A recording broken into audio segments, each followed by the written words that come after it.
né, para o dia de hoje. Quero agradecer a Mix, a Eliana, pela oportunidade de estar oferecendo esse curso. Né? Mix, você quer dar uma palavrinha? Sim. Bom dia a todos e todas também. Muito feliz por participar desse momento, né, da aula da professora Suelen, e principalmente pela participação dos nossos convidados. Né? O Centro de Referência e Formação Continuada, o CREFCON, ele tem oferecido desde março desse ano diversos cursos. Nós já atendemos aí um pouco mais de 20% dos professores da rede municipal de educação de São Gonçalo com esses cursos, e a tendência é que isso aumente cada vez mais. Temos vários cursos que ainda começarão agora em setembro, outubro e novembro, então ainda tem muito trabalho pela frente, e contribuindo sempre para a formação continuada do nosso professorado, que atende não só aos professores da rede de São Gonçalo, como a gente também acaba atendendo professores de outras redes. Então, o nosso trabalho tem sido efetivo, tem sido constante e muito positivo. E antes de passar novamente a palavra para a apresentação dos nossos convidados, eu gostaria de convidar todo mundo que está assistindo aqui, agradecer aos cursistas e aos que estiverem assistindo, os que vão assistir, para participarem do nosso ciclo de palestra que começa hoje com essa aula inaugural do curso de Soroban. E nós temos aí uma programação vasta, né? Tudo para também comemorar o aniversário do nosso município. Então, o aniversário de emancipação política administrativa, que são 131 anos. Nós teremos, dia 21/9, a palestra para Patrimônio Cultural Gonçalense, reconhecendo a identidade local, com o professor Rui Aniceto Fernandes, da UERJ. No dia 23/9, a palestra é o uso de jogos didáticos no ensino de ciências, com o professor Jean Carlos Miranda, da UF. No dia 24/9, a palestra é Brincadeiras e Jogos Psicomotores em Tempos de Pandemia. O professor convidado, Rafael Soares, é um professor lá do município de Maricá, e também tem bastante coisa para a gente compartilhar. E a gente encerra essa comemoração com a participação do CREFCON no dia 29/9, com um evento presencial na sede do CREFCON, onde nós receberemos indígenas da aldeia Maracanã, para uma série de atividades com um grupo pequeno de crianças, onde todas as medidas de segurança sanitária, todo o protocolo vai estar sendo seguido, mas essas crianças participarão desse evento para que a gente possa ali produzir algumas coisas, mostrar para essa criançada a cultura indígena, e lembrando que o nosso município, né, a formação do nosso município indígena também estava presente. Então, a gente tem, assim, metade do mês para lá, bem efervescente, com bastante coisa acontecendo, e dando início a isso, essa aula inaugural hoje com a professora Suelen e os nossos convidados. Então, muito obrigada, um encontro maravilhoso para todos nós, muito obrigada aos nossos convidados pela participação, e você, Suelen, pode dar prosseguimento aí ao trabalho, e eu vou estar aqui por perto também, tá bom? De vez em quando a gente pode dar uma palavrinha, se precisa, né? Tirar umas dúvidas? Ótimo, muito bom. Uma boa aula para todos. Obrigada, Mix.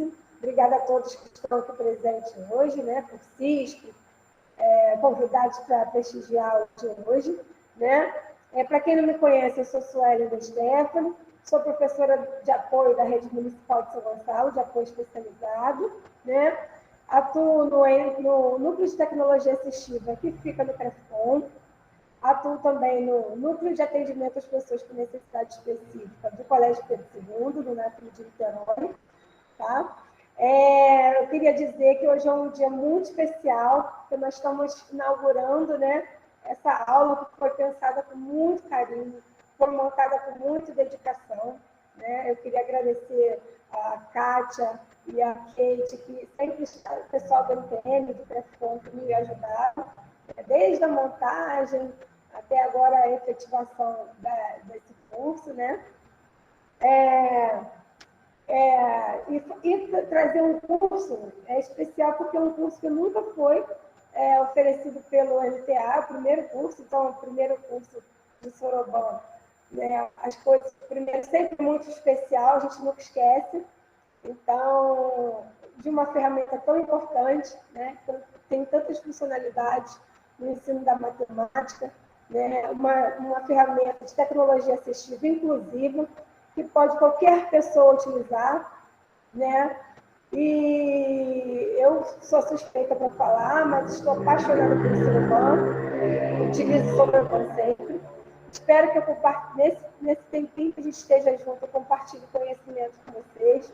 Eu, a professora Vânia, que vai estar ministrando. A professora Vânia, ela está com um probleminha técnico, não entrou ainda, mas é uma professora com muita experiência. Ela é formada em literatura e língua portuguesa, é especialista em tecnologia assistiva, tem experiências em dar aula no município de Magé e pelo Estado, e atualmente ela atua como revisora de Braille do Colégio Pedro II, em São Cristóvão Gomes. Ela utiliza também o Soroban,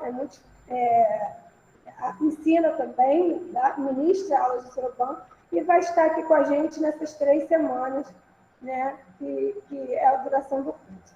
Eu quero fazer um agradecimento especial ao professor estar conosco hoje, inaugurando, trazendo esse vasto conhecimento que tem em pouquinho tempo, dessa palestra de hoje. O professor Everton é pós-graduado em Teoria e Práticas de Ensino da Matemática, também é graduado em Matemática na Universidade do Estado de Sá. Olha, o currículo dele é bem vasto, tá? É professor de Matemática no Ensino Básico, Técnico e Tecnológico do Instituto Benjamin Constant.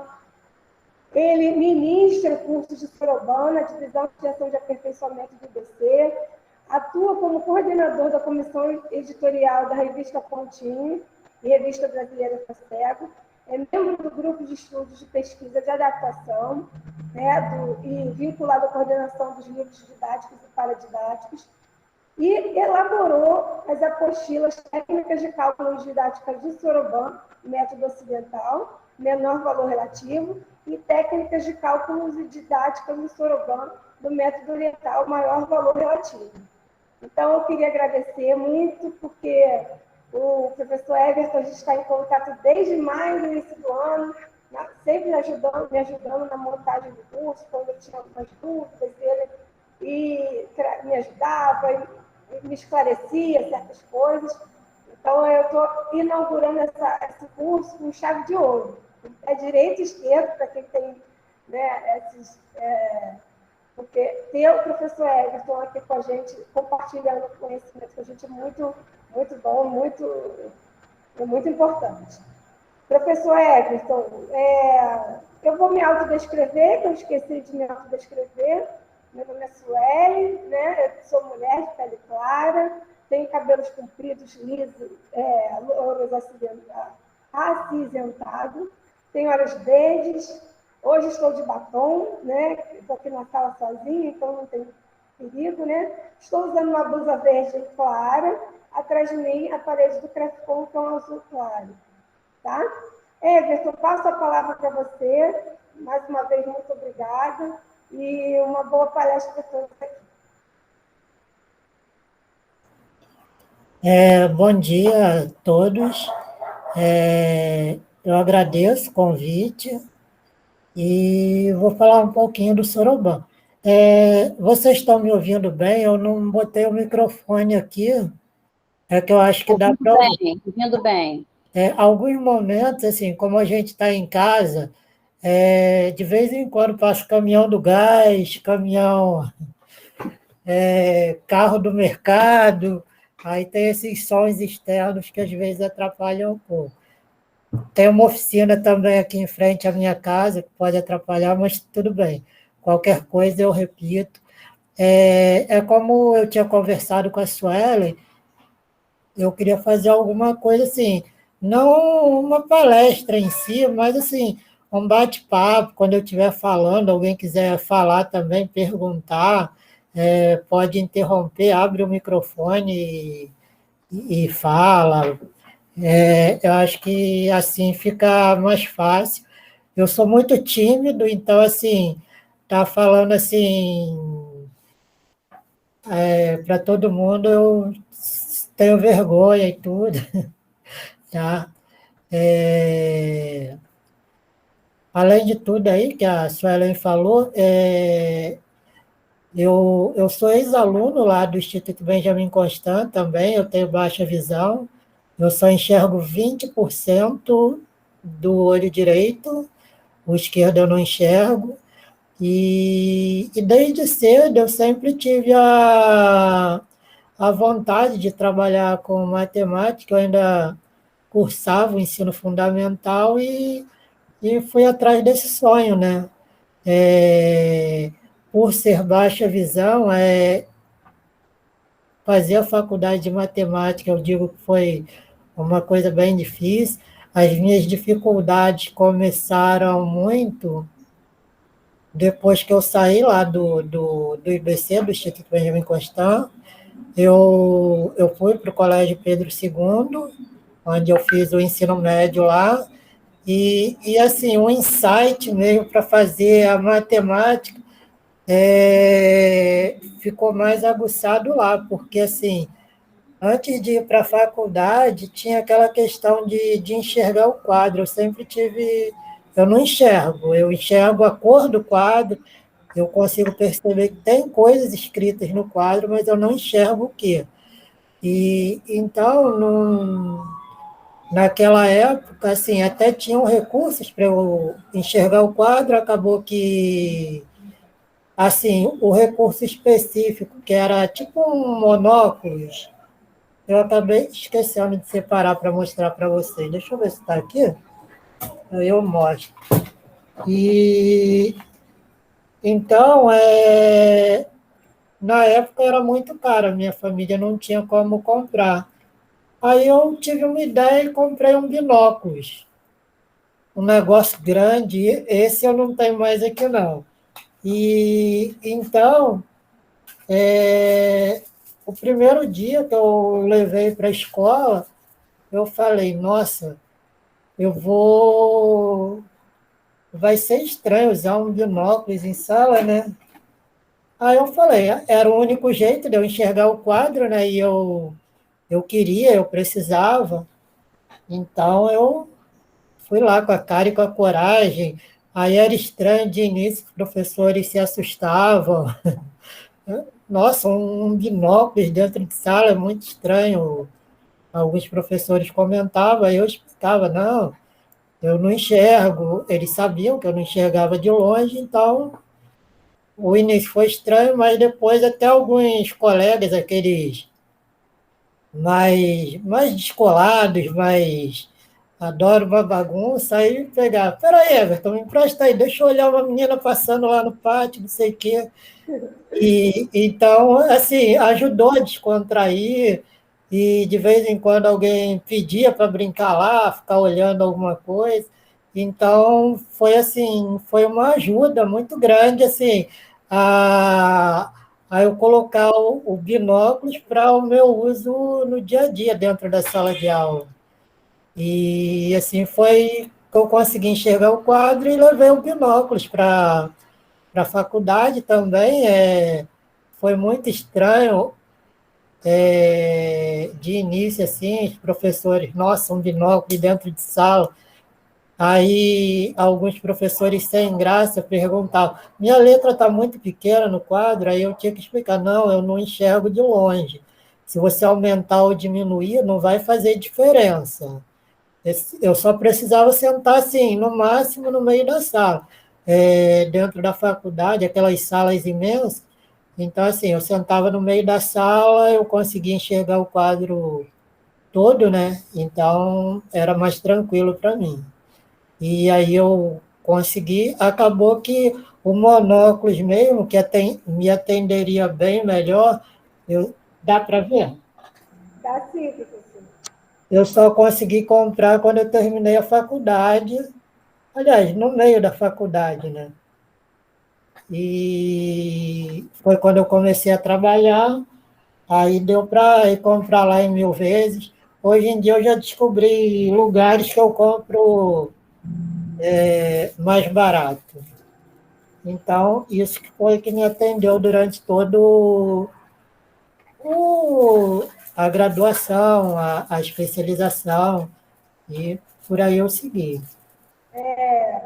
O Soroban, por exemplo, quando eu falo, eu estou fazendo um curso de Soroban, né?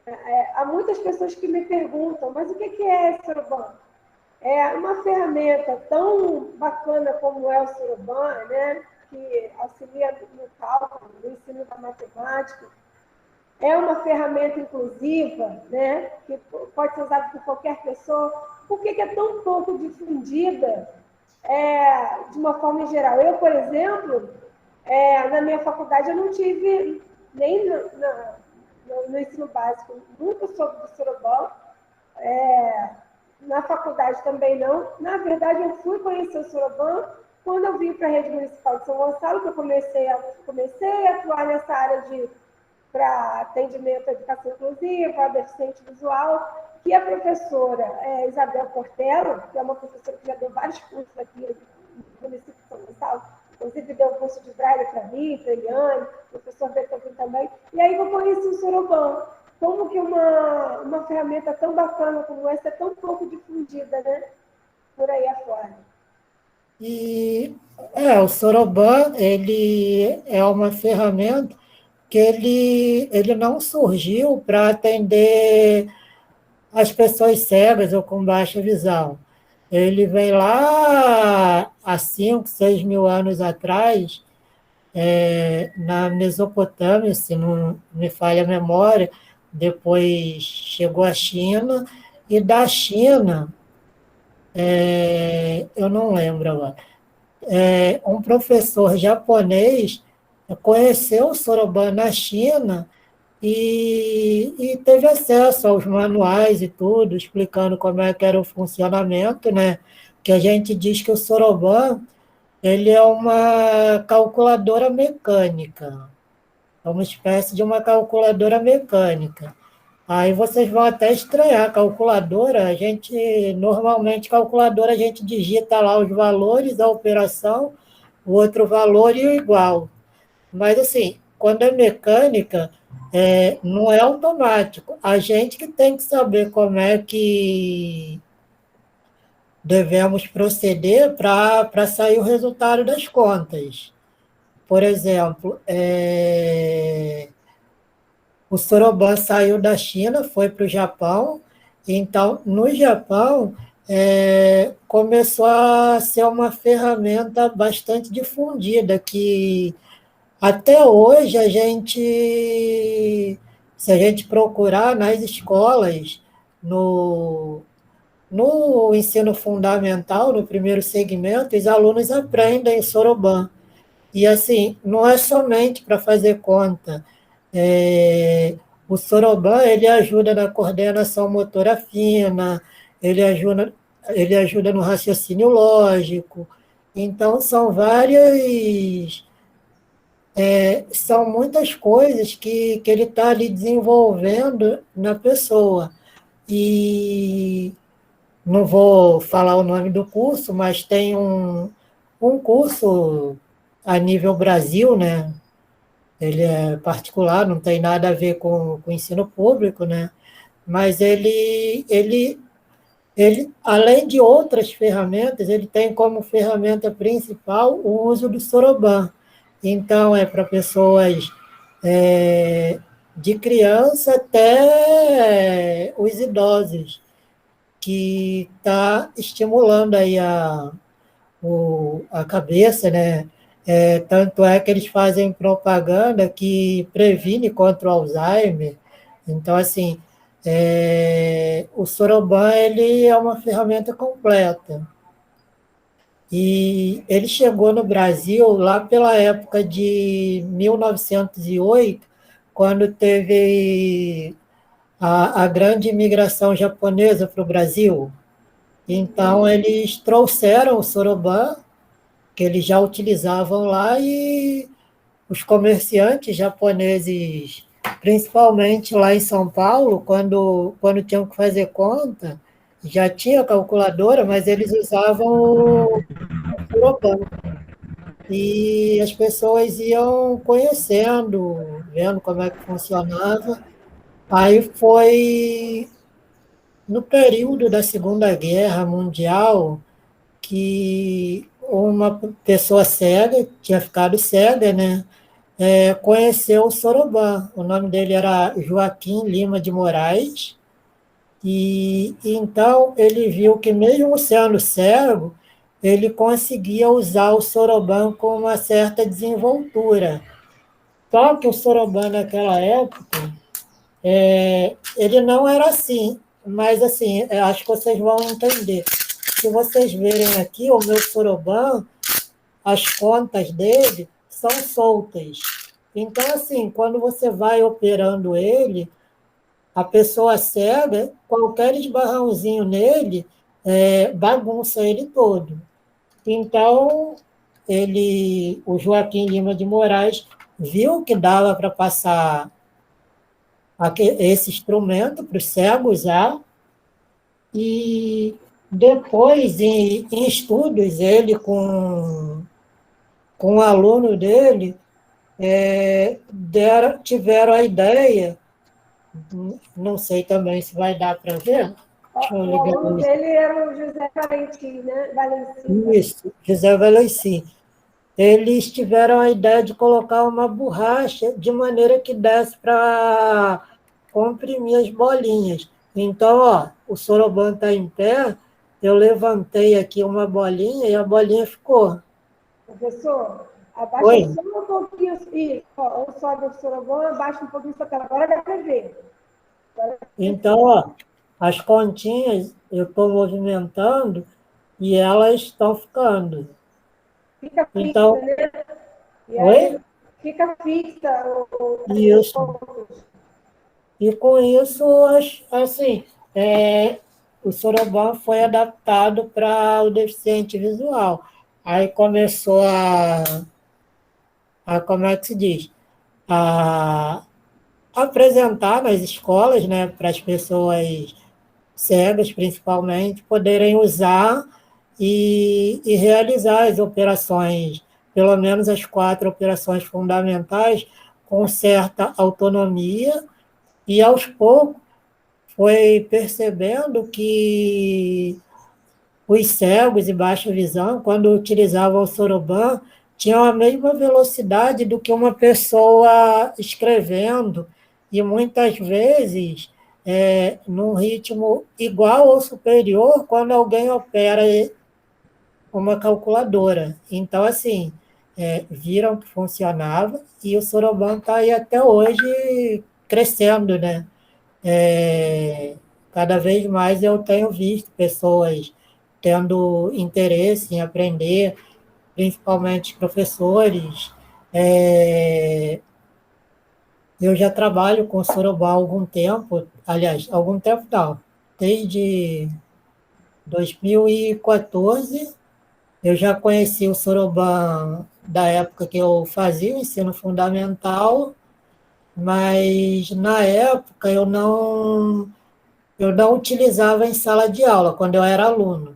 Depois, no final do ensino fundamental, que eu fui pegando, aprendendo, e quando eu cheguei no IBC como professor, é que eu fui intensificando o aprendizado e comecei a trabalhar nos cursos de Soroban.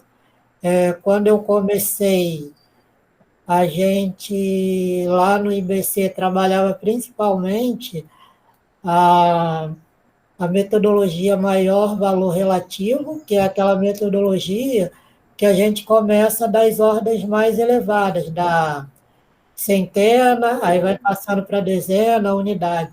Centena, sim, se for maior. Se tiver unidade de milhar, dezena de milhar, a gente começa o algarismo que tiver mais à esquerda. E vem para. Vou Oi. dar uma pausinha no que você está falando aí. É que a professora Vânia conseguiu entrar, tá? Ah, Só para legal. avisar. Aí, Eu Vânia, você também. quer se apresentar, Vânia? Seja bem-vinda. Bom dia para todos. Bom dia, Vânia. Bom dia, Eu Vânia. sou a Vânia, trabalho em Pedro II. E é isso. Estou aqui para ajudar a Suelen a fazer esse curso aí de Soroban. Vânia, conta pra gente a sua experiência quando você aprendeu o Soroban. por favor. Então, quando eu era criança, eu usava o Soroban. Fiz as contas de soma, subtração. Aí, passou um tempo, perdi o Soroban. E na época, era caro, a gente não tinha condições de ter um Soroban. Quer dizer, eu fiquei com medo de contar para minha mãe que perdi o Soroban e levar uma bronca. Eu falei, eu vou ter que dar meu jeito. Eu vou ter que fazer todas as minhas contas de cabeça, eu vou dar o meu jeito, porque ela não vai saber que eu perdi meu Soroban e eu vou ter que dar o meu jeito. Aí, enfim, consegui, ajeitei. Depois de muito tempo, ganhei outro Soroban e reaprendi a usar o Soroban. É interessante que o Everton estava mostrando, né, o Soroban dele, que o meu também é esse Soroban japonês, né? Que ele, as contas dele é ruim, porque não fixa as contas. E assim, interessante que o Soroban adaptado é muito melhor para o uso do que esse Soroban japonês, né? Eu só usei só mesmo esse já adaptado. Eu conheci outro Soroban, só que para fazer conta para os cegos é melhor esse mesmo adaptado. Interessante, o professor Everton Vanessa, que eu, nas pesquisas, né, na montagem do curso, eu também vi um Soroban, que eu não sei se vocês já ouviram falar no Soroban dourado. É um Soroban. Você já conheceu, Everton? Já ouviu falar? Não entendi, desculpa. Você já ouviu falar do Soroban dourado? É um Soroban adaptado para pessoas com deficiência intelectual. Muito interessante. É daqueles que vem com 10 continhos, né? É tipo... É um Soroban que ele é uma espécie de uma caixa, tem uma forma de paralelepípedo retangular, e ele é confeccionado com acrílico. E aí você utiliza as 3 ordens, né? Com ordem da unidade, ordem da dezena, ordem da centena, com peças de material dourado. E aí encaixa. E, professor, como é que é a sua experiência quando você começou a usar o Soroban e nessa questão também de pandemia em relação às aulas, né, remotas no ensino de Soroban? Os equipamentos que podem ser usados, por exemplo, uma pessoa que ainda não tem o Soroban físico. Não tem como, a pessoa tem que ter o Soroban físico. Tem até alguns recursos, mas aí acaba não atendendo a pessoa cega, que é o Sorocalc, que é um aplicativo ou de celular ou na tela do computador, que ele reproduz o Soroban, aí é a figura física mesmo do Soroban. Aí você consegue operar de maneira satisfatória, né?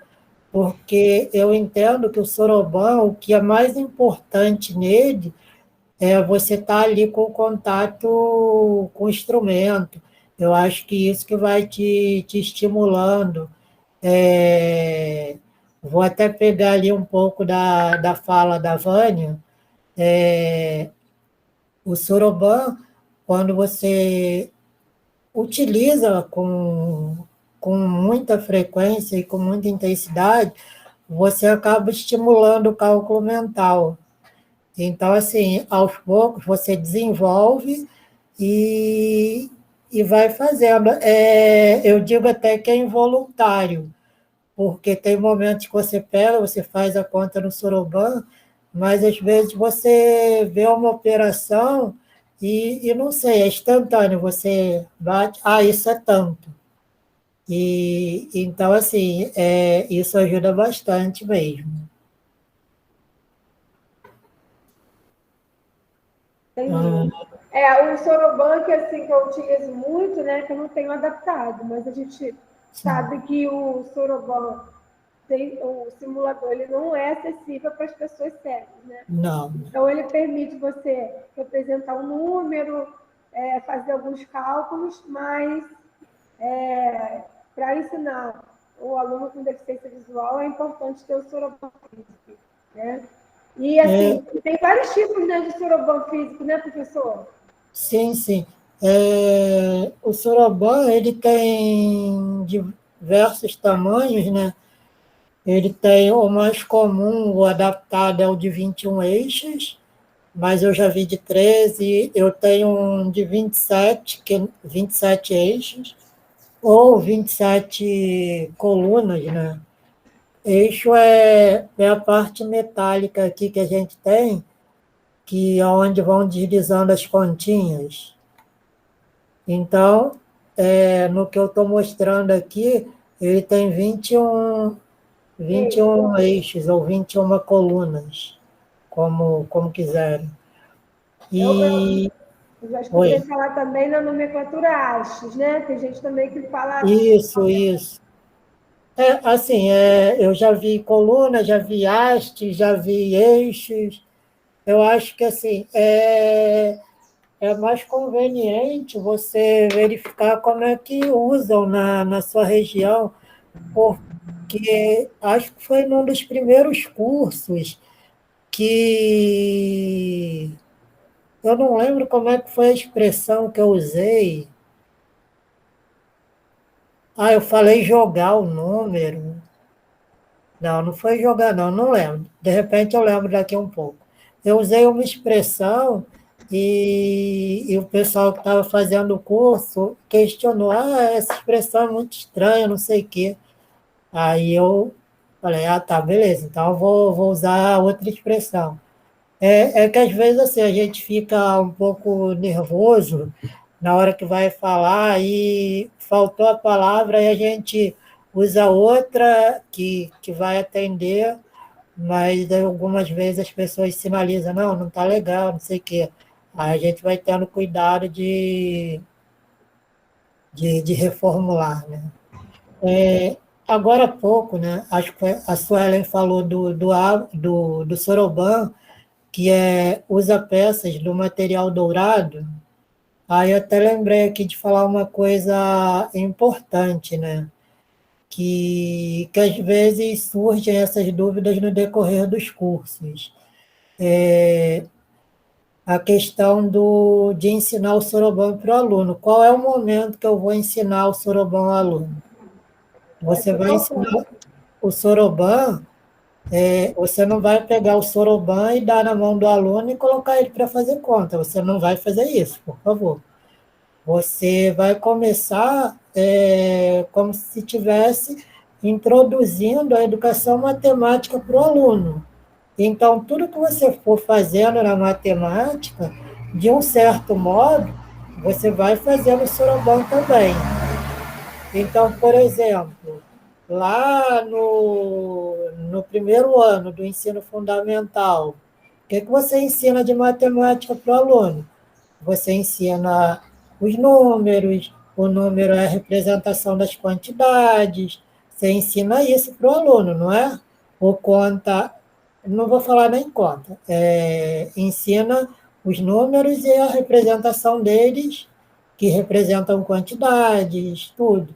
Então, nesse momento, você vai pegar o soroban, depois que ele entendeu o conceito concreto do que é o número, aí você vai pegar o soroban e fala, vamos representar o número aqui nesse aparelho. Aí vai explicar como é que vai registrar os números no soroban. Então, por exemplo, vai mostrar aqui da maneira que eu estou mostrando para vocês, as continhas da parte de baixo todas para baixo e as continhas de cima todas para cima, isso quer dizer que o meu soroban está apagado, que não tem nenhum número escrito. Aí depois, como é que eu vou fazer a representação dos números? Aí eu vou lá na borda direita do soroban e... Está dando para ver direitinho. Dá para ver? Dá Aí, para ver. se eu quiser escrever o número 1, eu vou lá na borda direita e vou mostrar para o aluno, ó, isso daqui vai representar o número 1. Aí a gente pode até fazer uma analogia com o material dourado, pegar o cubinho pequeno, ó. Esse cubinho, se eu quiser escrever o número aqui, vai ser assim. Aí depois, se eu pegar 2 cubinhos, aí vamos ver como é que é no soroban. Aí eu vou mostrar aqui, levanta 2 bolinhas de baixo lá da borda direita. E por aí vai, até 1, 2, 3 e 4. Aí, quando for o 5, eu vou escrever de uma outra maneira. O 5 é aquela bolinha lá de cima que está sozinha. Aí eu desço ela, lá da borda direita. Aí por aí vai. Aí o 6 é a bolinha de cima com uma de baixo. O 7 é a bolinha de cima com 2 de baixo. E eu sempre vou encostando aqui na parte central do soroban. Essa parte central a gente costuma chamar de régua de numeração, que é quando as bolinhas estão juntos dela, que é a formação do número. E foi aqui, de 1 a 7, aí o 8 é uma de cima com 3 de baixo, o 9 é uma de cima com 4 de baixo, e já representei aqui os algarismos de 0 a 9. Outra coisa também muito importante que eu vejo nos cursos acontecerem por exemplo, quando eu peço para escrever um número, vou pegar o número. Não, primeiro eu vou falar aqui, depois eu mostro. Isso. Por exemplo, a representação do 10, como é que seria? O 10 ele é composto por 2 algarismos, que é o 1 e o 0, não é? Sim, Então, sim. como é que eu vou fazer para escrever o 10 no soroban? Vai acontecer da mesma forma. O 10 tem 2 algarismos, então, inicialmente, acaba sendo um trabalho maior. Eu vou perguntar para o aluno quantos algarismos tem. Ele vai dizer 2. Aí eu vou vir lá da borda direita, 1, 2. Aí parei no segundo eixo. Aí é composto pelo algarismo 1 e à direita pelo algarismo 0. E não precisei escrever, já está até escrito 0 aqui no soroban.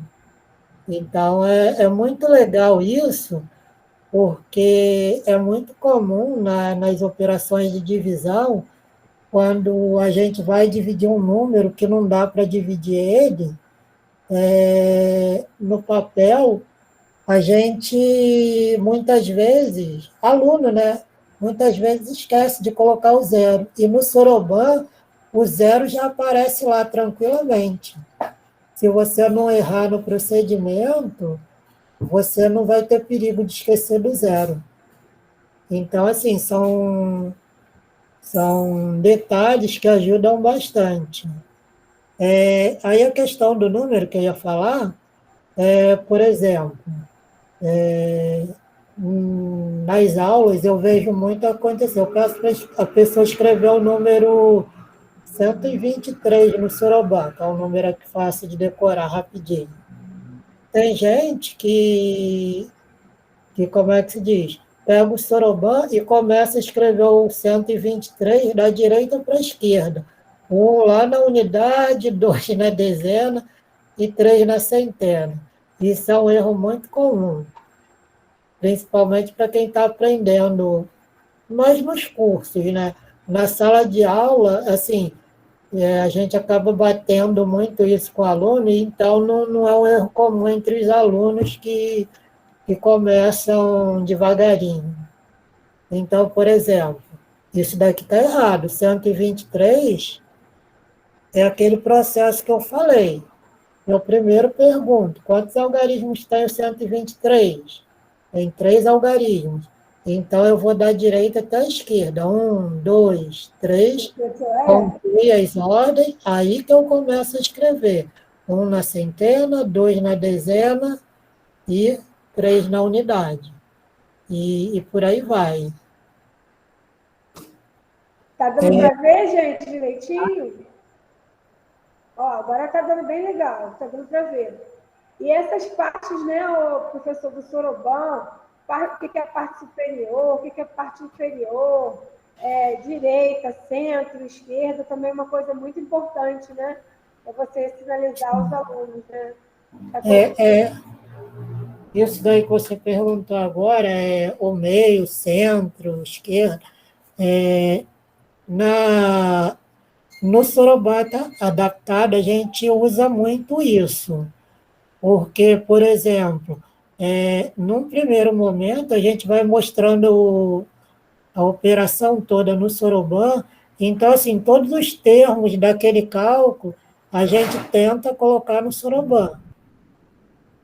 Tem alguns casos que não é possível, mas, assim, o momento inicial, aquela fase inicial, você vai trabalhar com números que isso seja possível. Então, a gente coloca toda a operação no Soroban. Aí, quando eu falei aqui do Soroban, a quantidade de eixos, colunas, hastes, que aí vocês vão escolher aí, ver o que é melhor para você. Eu vou usar eixos que eu estou mais acostumado. Se ninguém gostar, eu mudo, tá? Como é que se diz? Esse Sorobã aqui eu tenho 21 eixos. Então, pegando também conceito lá da matemática, esses 21 eixos, se eu dividir por 3, eu tenho uma separação aí de 3 em 3 eixos.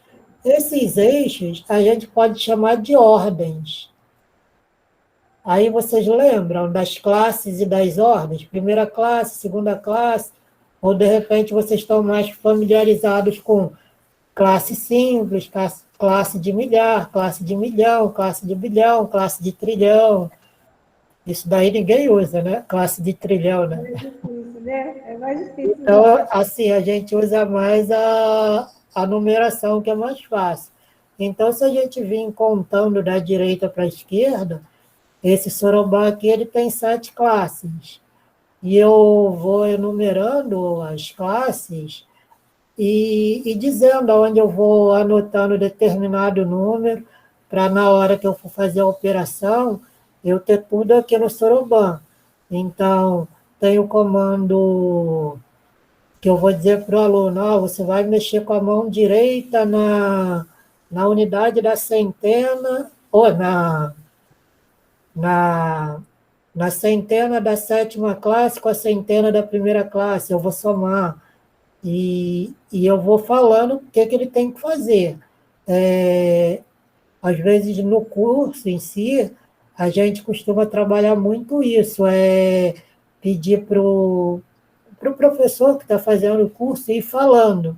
Porque, ditando, assim... né? Ditando, no caso, para os alunos anotarem o número do Sorobã. Não é ditando, mas, assim, por exemplo, eu peço para Suelen, por exemplo, você vai fazer a conta aí, 21 mais 25. Não, 21 mais 35. Aí eu vou anotar o 21 lá na 7ª classe, o 35 eu vou anotar no meio do Sorobã, e vou pedir para repetir o 35 lá na 1ª classe. Então, aqui, as classes, se você... Eu não sei se vai dar para ver. Está dando para ver. Aqui na parte central do Sorobã, eu tenho aqui traços e pontos. Eu não sei se... Não dá para ver, não. Professor, alguém consegue ver? Se abrir? Agora sim. Tem tracinhos e pontos. Está vendo, pessoal? Agora dá para ver. Então, por exemplo, no meu Sorobã, o tracinho ele vai representando a separação de classes. Se vocês repararem, de 3 em 3 eixos, tem um traço.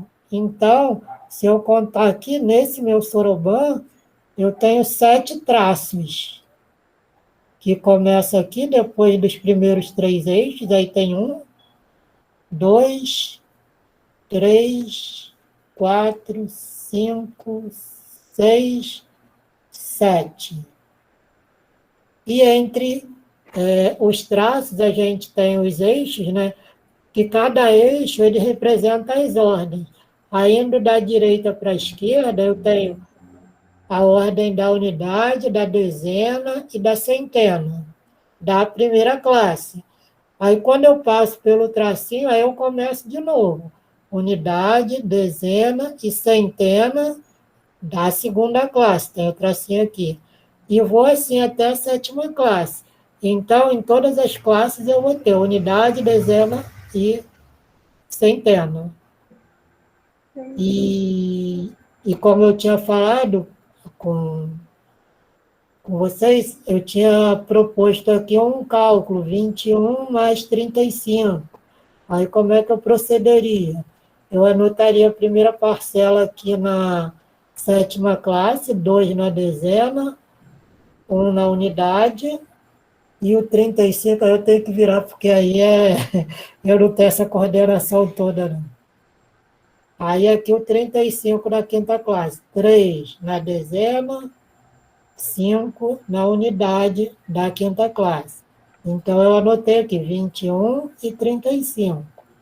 E repetiria o 35 lá na dezena, o 3, e 5 na unidade da primeira classe. E aí, ficou representado aqui como se eu fosse fazer a soma. Mas, por exemplo, se eu fosse usar a metodologia de maior valor relativo, como é que seria? Eu começaria na dezena. Ó, a minha mão está errada. Eu vou falar, mas está errada a minha mão, porque senão eu não consigo mostrar para vocês. Aí, por exemplo, a minha mão esquerda, ela estaria na dezena da 7ª classe, onde eu tenho 2, e a minha mão direita, nossa, é difícil falar com a mão trocada. E a minha mão direita estaria na dezena da primeira classe, onde eu tenho 3. Aí eu somaria 2 mais 3, 5. Apago 3, registraria o 5 na dezena da primeira classe. Aí eu vou proceder aqui, vou para a unidade. Deslocaria a mão esquerda para a unidade da 7ª classe, no 1, e minha mão direita para a unidade da primeira classe, no 5. Aí eu somaria 1 mais 5, 6. Apagaria o 5. Eu falo, mas não faço. Tá fácil que eu digo, mas não faço que eu falo. Aí, anotei o 6 lá na unidade da primeira classe. Então, 21 mais 35, a gente achou aqui na primeira classe 56. Professor, o que determina o valor, né, é quando essas contas estão aproximadas da régua de numeração, que é essa régua aí que divide as contas de cima, que é 1, e as contas de baixo e inferiores, que vale cada uma 1. Né? Isso mesmo. Tem um comentário. Oi? Desculpa, Sara. A Flávia também tem uma dúvida. Quer perguntar, Flávia, que ela pediu para repetir. Ela está pedindo aqui no chat para repetir. Ah, tá, claro. Ela também colocou uns comentários. Caberia, enquanto ele está zerando, você vai repetir agora, né, professor? Vai lá, por favor. Posso repetir? Vamos lá. Eu anotei aqui na 7ª classe o número 21, coloquei o 2 na dezena, o 1 na unidade. Ó, o 2, eu levantei 2 bolinhas aqui da parte central, que a gente chama de régua de numeração. Na unidade eu levantei uma. Aí o 35 eu coloquei lá na 5ª classe. Vou até contar aqui para ver se fica mais fácil. 1, 2, tracinho, 3, tracinho, 4, tracinho, 5 tracinhos. Aí eu volto, centena, dezena. Aí na dezena eu coloquei 3 e na unidade eu coloquei 5. A mesma coisa, se eu fosse contar aqui pelos tracinhos, eu ia chegar lá na 7ª classe, aí vinha para a centena, não tem nada, aí colocaria o 3 na dezena, e o 5, e o 1, desculpa, o 2 na dezena, e o 1 na unidade, lá na 7ª classe. Aí na primeira classe, eu vou colocar o que tem no meio do soroban, que é o 35. Então, eu vou aqui até o primeiro traço. A centena, eu não tenho nada. a dezena eu coloco 3, e na unidade eu coloco o 5, que eu vou descer uma bolinha. Aí, como é que eu faria a operação utilizando a metodologia maior valor relativo? Se é maior, eu vou começar... Vou até perguntar aqui, se vocês lembram. Por exemplo, se eu pegar o 35, entre o 3 e o 5, quem tem o maior valor relativo? Vocês lembram?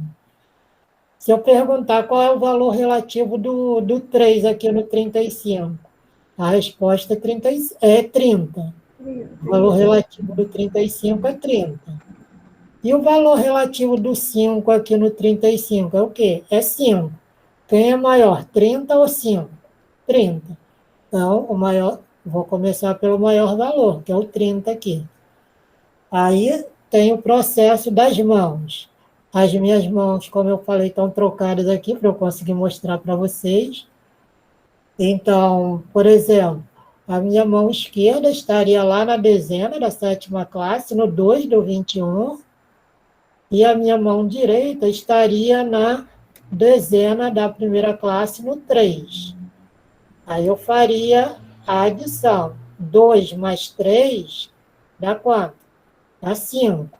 Aí lá na dezena da 1ª classe, eu apagaria o 3 e representaria o 5 na dezena da 1ª classe. Aí eu vou para a unidade. A mão esquerda vai para a unidade da 7ª classe, no 1, e a mão direita vai para a unidade no 5. Aí eu faria 1 mais 5 dá 6. Eu apagaria o 5 e escreveria o 6 na unidade da 1ª classe. Então, 21 na 7ª classe mais 35 na 5ª classe é igual a 56.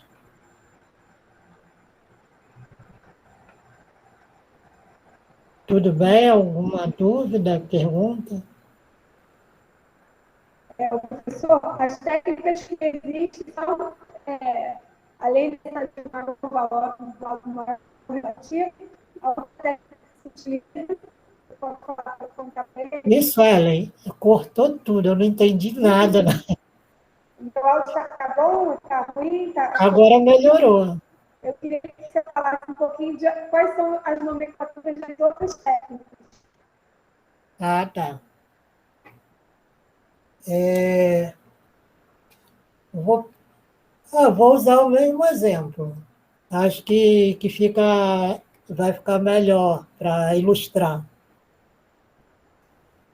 Usei aqui os mesmos números e registrei da mesma forma. Eu vou usar aqui a metodologia menor valor relativo. Só um pouquinho. Isso aí, tá. Ah, beleza. Eu vou usar os mesmos números, representei da mesma forma, coloquei o 21 na 7ª classe, o 35 na 5ª classe, que é o meio do soroban, e coloquei o 35 de novo aqui na 1ª classe. Estou olhando para ver se eu coloquei certo. Aí agora, fazendo pela metodologia de menor valor relativo, aí é aquilo que eu estava perguntando. Aqui no 35, quem tem uma menor valor relativo é o 5. Coloco a mão direita no 5, a mão esquerda no 1, lá na unidade da 7ª classe. Mão esquerda, unidade da 7ª classe. Mão direita, unidade da 1ª classe, onde eu tenho 5. Aí eu vou fazer a soma. 1 mais 5 dá quanto? Dá 6. Apago 5, registro o 6 na unidade da 1ª classe. Aí vou deslocar minha mão esquerda para a dezena da 7ª classe, 2, e a minha mão direita para a dezena da 1ª classe, 3. 2 mais 3 é igual a 5. Apago 3, registra o 5. Então, da mesma forma, 21 mais 35 é igual a 56. E para todo mundo conseguir entender direitinho, quer fazer alguma pergunta? A Flávia falou que já está entendendo. Ah, beleza. Quanto às metodologias, assim, uma coisa que eu tenho que falar é que, assim, eu recomendo não aprender as duas simultâneas. É bom você aprender uma, aprendeu, ou teve aquela introdução, aí beleza. Aí muda, aí guarda o que você aprendeu numa caixinha. Não esquece, não, é só guardar. É porque antes as pessoas tinham o conceito de falar, não, você esquece que você aprendeu para aprender outro. Não, não é esquecer, não. É guardar, porque assim, nós como professores, o ideal é que a gente saiba todas as metodologias. Mas se vocês perguntarem se eu sei todas as metodologias, eu não sei todas. Eu conheço as duas principais, que é a de maior valor e a de menor valor relativo. Tem a que é parecida com o método japonês, que essa eu não sei, eu estou aprendendo. Essa metodologia. É aquela oriental de complementar de 57? Isso, é ela mesmo. É que assim, quando eu comecei a trabalhar com Soroban, eu comecei a de maior valor, porque é o que eu preciso lá no Instituto para atender os alunos, né? Porque, assim, lá no Instituto foi institucionalizado. Os alunos a gente ensina de maior valor relativo. Claro que pode ter alguma exceção da gente ter que ensinar de menor valor relativo para algum aluno, mas o objetivo, o plano lá é de maior valor relativo. Aí, lá no IBC, no Instituto, quando é que eu vou ensinar de menor valor relativo? Se vocês me perguntar, eu vou dizer que eu vou ensinar, por exemplo, a gente está no sétimo, no oitavo ano lá. Aí a gente recebe um aluno que perdeu a visão há pouco tempo, menos de um ano. É mais conveniente eu ensinar a metodologia de menor valor relativo. Por quê? Porque eu vou dizer que é mais parecida com o que o aluno aprendeu a fazer no papel. O algoritmo da adição, da soma, da subtração, da multiplicação, da divisão, é mais parecido. Eu não vou dizer que é igual, eu acho que é bem diferente. Então, é muito comum a gente pegar o aluno e mostrar como é que é a metodologia de menor valor. Agora, se o aluno lá, pequenininho, está começando a aprender nas séries iniciais, eu vou pegar a metodologia de maior valor relativo, que eu entendo que vai ser mais conveniente para o aluno. O método que a gente vai usar aqui é de maior valor relativo. Também a Vânia tem mais experiência nesse método e eu também aprendi com esse método. A Eliana está falando aqui que ela tem aluno com baixa visão, né? Por isso que muitos dos sorobãs, eles têm essas cores com contraste, né? Por exemplo, aqui o Everton mostrou com fundo preto e as pontas, que são aquelas esferas, aquelas bolinhas, que é branco. Mas, por exemplo, a Vânia, essa semana, ela quer comprar um sorobã também. O dela já tem, se eu não me engano, é bola branca com bola laranja, é isso, Vânia? Não lembro agora o vermelha. Acredito que seja. Eu já vi também amarelo com preto, é laranja dela. Então, muito bacana que você pode utilizar tanto com aluno cego, tanto com, né? E o professor Everton, me fala, essa questão de você utilizar muito o sorobã, tem muitos alunos, por exemplo, lá no IBC, no Pedro II, quer dizer, que vem do IBC, né, aprende o sorobã no IBC, e depois eles acostumam tanto usar o sorobã que eles fazem um cálculo de cabeça. Então, inclusive, eu soube que tem um campeonato, né, que tem o Flashzão, E teve um campeonato aqui no Brasil, que até o vídeo que eu queria passar. Eu ia perguntar a Mitz se ela pode passar agora. Soroban Beleza. Eu tenho que aumentar aprimora a concentração e também o raciocínio. Por isso, algumas escolas particulares e públicas estão motivando os alunos a aprenderem e até participar de campeonatos. Esse é o primeiro Grand Prix de Soroban do Brasil. Cada pedrinha dessa representa uma casa decimal, é a origem da calculadora moderna. É usado no Japão para fazer contas, mas existem adaptações do equipamento no mundo inteiro. No Brasil é conhecido como ábaco. E assim como no Brasil e no Japão, ele está ressurgindo, né? A gente esqueceu um pouco o lado do Soroban, porque a modernidade, computadores tomaram conta, né? Nessas folhas estão os cálculos que cada participante vai ter que responder em 10 minutos. São mais de 50 questões por prova. Agora a professora está ditando os números para que os pequenos possam fazer as contas. A concentração tem que ser a máxima, porque quem errar é desclassificado automaticamente da prova. Depois de 4 horas de muito foco e milhares de números, os prêmios. Foram mais de 30 divididos por idade e tipo de teste. O campeão brasileiro de Soroban tem 8 anos. Para ser campeão tinha que treinar todo dia e eu fui campeão. Este neurologista explica que ao praticarmos o Soroban ou xadrez, nós estimulamos o lobo frontal do cérebro. Ele fica mais ativo e eficaz, e a pessoa consegue levar isso para a vida. Para ele, atividades de raciocínio lógico e estratégicos deveriam ser inclusas no currículo escolar. Tenho certeza que faria com que as crianças melhorassem o desempenho não só no Soroban, não só no xadrez, mas em matemática, em química, em português, nas outras matérias essenciais. De olho nesse desenvolvimento, alunos de 9 escolas públicas de Blumenau, em Santa Catarina, estão aprendendo a dar checkmate. Muitas crianças e adolescentes que hoje são campeões de xadrez começaram a praticar o esporte dentro da escola. E para que novos talentos continuem aparecendo, foi criado o MEST, o Movimento Educacional de Xadrez Escolar. O André e João já colocaram em prática o que aprenderam no xadrez. Eu gosto mais de mexer as peças e ganhar. Mas o principal aqui não é quem vai sair vencedor, é estimular uma série de coisas boas para toda a vida. É uma gurizada que pode ter um futuro brilhante e o xadrez pode ajudar muito com isso.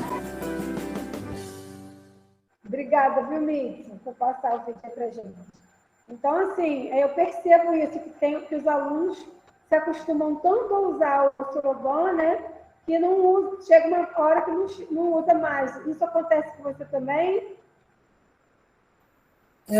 Hoje em dia até que nem tanto, mas antigamente eu percebia, os alunos que eu recebia a partir do 6º ano, eles faziam os cálculos de cabeça e assim, até meio que não usavam, assim, ficavam um tempo sem usar o Soroban, aí só passavam a pegar quando eu entrava em operações com números decimais, aí eles precisavam recapitular, aí era muito engraçado que muitos pediam para relembrar, né? Aí hoje em dia a gente faz algumas oficinas no horário livre que os alunos tenham, para ir relembrando. Então, é interessante, mas estimula mesmo. É como eu tinha falado lá um pouco antes, que quando você está treinando o Soroban, até falou aí no vídeo, né? Quanto mais você treina, você acaba estimulando o cálculo mental também, né? Acho que é muito importante. Até a gente mesmo, nós professores, se nós passássemos a treinar também o Soroban, ia estimular. E no vídeo aí é interessante, que assim, fez a matéria do Soroban e são pessoas que enxergam, né? Isso que é legal. O Soroban também, dentro da nossa sala de aula, eu não sei se é possível, porque assim, o Soroban é uma ferramenta que, assim, se a gente for comprar 30 Sorobans, é um pouquinho caro, né? Então, assim, se pudesse ter um Soroban para cada aluno numa sala que a gente tivesse um aluno cego integrado seria uma ferramenta de inclusão. Você não ensinaria só para o aluno cego, você ensinaria para todo mundo. O professor Humberto, que está presente aqui na nosso encontro, ele levantou a mão para fazer uma pergunta, professor. Tem também uma outra pergunta da Ana Cristina. Podem perguntar, por favor. Professor, abre o seu microfone, pergunta para o professor Everton. Não é uma pergunta, é apenas uma colocação, parabenizar o professor Everton, no qual eu conheço, não é? Na realidade, se lá na base, na estimulação precoce, no processo de alfabetização em braille, não foi estimulada essa questão do aprendizado matemático, é muito difícil se representar, não é? É todo um conjunto, não é? É um conjunto de coordenação motora, lateralidade, não é? Trabalhar muito com a parte, creio, que ajuda, e que muitas das vezes está infantil da escola parada, são coisas que tem muito lá dentro das salas de aula, que são aquelas pedrinhas, quebradinhas, outras têm numeração de 10, né? O outro conjunto tem até 100, esqueci o nome. Material dourado? Isso aí, professor, material dourado. Sabendo trabalhar isso bem, não é? Logo assim, nas primeiras séries iniciais, o cego tem um grande por cego. Tem um grande problema, a questão da matemática, da representação da matemática, né? Essa questão espacial dele, de entendimento, né? Então, muitas das vezes, o professor acha que ele não está aprendendo, às vezes, tipo assim, não vai aprender nunca, né? Que nada, quando for do nada, ele está representando, não é? E, então, aí, os professores que trabalham na área da deficiência visual, não desistam, né? Porque para o vidente é muito fácil representar o sorobã, né? Agora, para o cego, ele precisa dominar, de forma espacial, todo o sorobã. Inclusive, ter muita coordenação motora em suas mãos, para que ele não possa fugir da representação numérica que está sendo colocada, né, professor? Por isso é importante citar que, quando a gente coloca lá no meio do sorobã, muita gente fala meio, não é? Ou na ordem correta, para que... Porque assim, a gente fala meio, mas assim, não tem uma obrigatoriedade de ser, por exemplo, alguns momentos eu vou colocar na 5ª classe, na 4ª classe, por isso que eu falo meio, mas... Uhum. Enfim, porque senão ele pode... É importante relembrar isso, que se não apresentar meio direitinho, ou na 5ª, ou na 6ª, dependendo do produto que você está somando, ele pode voltar e refazer, porque senão ele pode perder, né, aquilo que ele está produzindo, né? É interessante você falar basicamente isso. Porque tem pessoas que já fazem cálculo direto, né, professor Everton? Sim. Me permite só um comentário aí nas palavras do Humberto. Ele falou da questão do ensino lá de trás, da estimulação precoce, e eu estava, assim, estudando, né? E estava vendo uma questão muito importante, que, assim, como é que a criança, de um modo geral, as crianças que não têm problema de visão, como é que elas aprendem? Se a gente vê, elas aprendem muito por repetição, não é? Uhum. Só que aí o cego, ele sai atrasado nisso. Por quê? Ele não enxerga. Como é que ele vai repetir alguma coisa que ele não está vendo? Então, aí que é importante o trabalho na estimulação precoce. Então, todo o trabalho que é feito é ensinar, literalmente, né, ensinar mesmo o cego a fazer as coisas que o aluno que enxerga está fazendo. Então, brincar, a questão de fazer movimentos de coordenação, a questão de mostrar o que é uma linha reta, como é que se diz?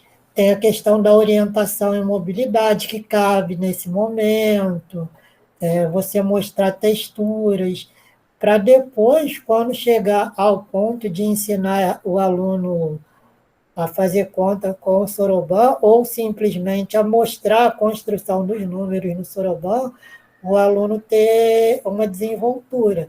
Se ele tiver toda a estimulação adequada, ele vai se desenvolver numa classe regular. Claro que assim, tem todo um trabalho de apoio da instituição de ensino, da família, então isso tudo vai ajudando. Se ele tiver todo o apoio necessário, ele vai desenvolver no mesmo cronograma que um aluno que enxerga vai desenvolver dentro da sala de aula. O que acontece é que, muitas vezes, aquele aluno que está lá atrasado é que ele não foi estimulado na idade certa. Mas, se ele tiver sido, ele vai ter o mesmo acompanhamento. Então, a professora Ana Cristina está justamente perguntando sobre isso. Se tem alguma idade ideal para começar a utilizar o Soroban. No caso, você já deu meio que uma resposta nesse sentido. Você não vai pegar o Soroban e dar na mão da criança e ensinar a fazer conta. Você tem que ensinar todo o que é o concreto, o que é o número. O número é o quê? É a representação de uma quantidade. Então, lá no primeiro ano, você vai ensinar o aluno a fazer conta no Soroban? Não, mas lá no primeiro ano você já ensinou o que é unidade e o que é dezena. E vamos aprender a escrever o número aqui nesse lugar aqui. Aí você explica como é que seria a representação dos números. Aí, nesse momento, lá no primeiro ano, o trabalho com o Soroban vai ser isso. Aí, conforme for aparecendo as operações, aí você vai ensinando o aluno a utilizar o Soroban e vai dando mais informações. E assim ele vai conseguindo, ele vai entender, ele vai aprender, ele vai fazer as contas com bastante facilidade. A Flávia está perguntando também se você tem experiência com o aprendizado do Soroban com alunos adultos e se a idade influencia nesse aprendizado. Na verdade, eu tenho mais experiências com alunos adultos do que com as crianças, né? Que teve 2 anos que eu trabalhei lá na reabilitação, que eu pegava alunos, pessoas que perderam a visão depois da idade escolar. Depois que eles terminaram todo o ciclo de ensino, aí perderam a visão, aí iam lá para os BC para aprender as coisas na nova condição de cego, né? Então, por exemplo, tinha gente que queria aprender a fazer conta através do Soroban. De início, eu usava até a metodologia menor valor, e em alguns momentos eles tinham algumas dificuldades, aí eu mostrava como é que era a metodologia de maior valor. Aí, a grande maioria preferia a metodologia de maior valor, porque ela acaba sendo um formato, como eu posso dizer, é mais linear. Ela é mais, por exemplo, você acaba andando numa linha, vai operando numa linha. E a de menor valor, às vezes, você acaba fazendo muito cálculo mental e usando mais o Soroban como se fosse um bloco de anotações, e não utilizando os recursos que ele te oferece. Entendi. E interessante também, professor, que havia uma época que muita gente, quando você falou assim, do cálculo, né, de como uma calculadora manual, houve uma época que o uso do Soroban era proibido, né, em concursos, em provas. porque confundia-se muito com a questão de você te dar a resposta, que é uma coisa que não é. Tem a pesquisa, né, que é a portaria 1010, de maio de 2006, que coloca o Soroban como recurso educativo específico imprescindível para a execução dos cálculos matemáticos, né? Então, quer dizer, em concurso de vestibular, em concurso de... É importante, né, que as pessoas saibam dessa portaria que pode ser utilizada. Você já pegou uma época que não podia? Aconteceu algum caso assim? As pessoas falaram que acharam a resposta? Quando eu fiz o vestibular, na época era vestibular para tudo que era universidade, né? Nessa época, lá em 2002, 2003, não se podia usar o Soroban para concurso, né? Aí, até ilustrando aí um pouco a sua fala, lá no IBC, via de regra, assim, os alunos com baixa visão, eles não precisavam aprender o Soroban, só os alunos cegos, né? E era engraçado que muitas vezes, assim, eles se misturam a partir do 6º ano, né? Hoje em dia até antes. Mas antigamente, assim, eram até o 5º ano, eram turma de alunos cegos e turmas de baixa visão. E chegava no 6º ano, misturava. Aí alguns alunos de baixa visão até reclamavam, fulano está usando Soroban, é uma calculadora. Aí era muito conveniente a gente chegar. Não tem problema, eu deixo você usar o Soroban. Toma aqui, pode usar. Aí eles falavam, mas eu não sei. Mas eu não te proibi de usar. Então, é muito engraçado, porque, assim, pensando aí no concurso, né? Se você dá o Soroban na mão de todo mundo, será que você vai ajudar ou vai atrapalhar? Então, tem essa questão. Eu estou te dando a ferramenta, mas se você não sabe usar, como é que você está reclamando que quer usar também? Porque o raciocínio é da pessoa que utiliza, né? Vânia, você tem alguma experiência para contar dessa questão da proibição do Soroban? Já aconteceu com você? Já sim. Eu fiz fazer muito concurso, né? Até você passar em você faz vários concursos. E aí, um desses concursos que eu fiz, eu não pude usar o Soroban.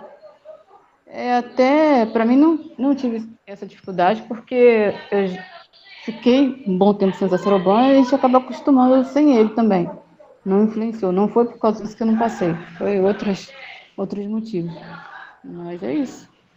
Eu queria agradecer a participação de todos os cursistas na aula de hoje, agradecer a professora Vânia, a equipe do CREFCOM e do NTM, nos ajudando nesse dia de hoje, e principalmente agradecer a participação do professor Everton. Muito obrigado e fiquem bem. Beijos.